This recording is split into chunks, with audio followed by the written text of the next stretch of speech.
With Pythagoras 2025, you can divide volumes into custom height ranges or multiple sections for more detailed analysis. This update makes it easier to tailor volume calculations to your project's needs, giving you both the big picture totals and the detailed breakdowns you require. Begin by selecting your area, use an existing polygon, or draw one if required.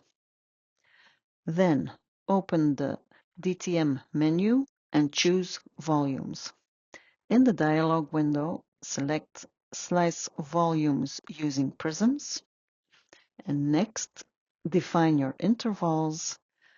Either enter the number of slices you want or specify the exact height ranges to be used. Run the calculation. The system generates a report which contains two tabs, a detailed tabular tab listing all your defined intervals with their corresponding cut and fill values, and a summary tab showing you the total cut and fill for the entire area.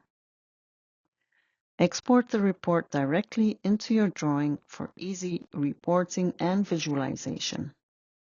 So, this feature gives you far more control and insight when analyzing terrain models. Break down large volumes into smaller, meaningful parts, and export clean tables into your drawings with just a few clicks.